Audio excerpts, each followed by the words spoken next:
तो tuition teachers से parents की जो अनरियलिस्टिक एक्सपेक्टेशंस होती है उसके चर्चे तो पूरे इंटरनेट पे आजकल मैं देख रही हूँ, और उसी का एक एग्जांपल मैं आपको देने वाली हूँ आज। I am Himanshi and I am teaching eight prolific classes from last 10 years, and मैं सारे 9 to 12 मतलब सीनियर क्लासेस को पढ़ाती हूँ। पर पेरेंट्स ये बात भूल जाते हैं कि बच्चा एक्जैक्टली खुद कितनी सेल्फ स्टडी करता है सीनियर क्लासेस में, उसी से उसके मार्क्स रिफ्लेक्ट होते हैं। आप टीचर्स को या बुक्स को या मैनेजमेंट को बहुत ज्यादा ब्लेम नहीं दे सकते हो। तो ऐसा एक रिसेंट इंसिडेंट हुआ जहाँ पर एक मेरे स्टूडेंट के बहुत अच्छा रिजल्ट नहीं आ रहा था, एंड आई कुड सी कि बच्चा अच्छे तरीके से अपनी पढ़ाई नहीं कर रहा है, जिसकी वजह से मार्क्स बहुत ज्यादा अफेक्ट हो रहे थे। तो यही चीज जब मैंने उसकी मदर से डिस्कस करी तो उनकी मदर का रिस्पॉन्स मेरे लिए खुद बहुत फनी था।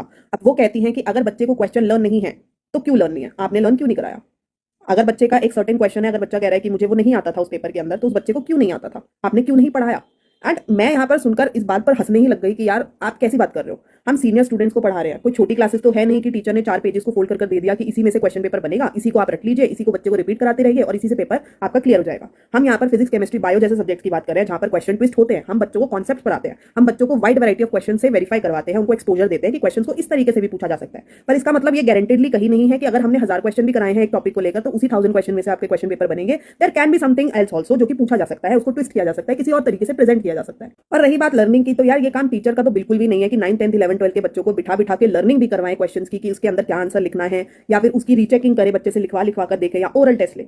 दिस इज नॉट हाउ 9, 10, 11, 12 का student, senior student should actually be dependent on a teacher. ये काम बच्चे को खुद करना चाहिए कि जो चीज आपको क्लास में कंसेप्ट समझाया गया है उसको आपको रिवाइज करना है, उसके क्वेश्चन प्रैक्टिस करने हैं। हमारा काम है आपको स्टडी मटेरियल देना, हमारा काम है अगर आपके डाउट्स आ रहे हैं उनको क्लियर करना।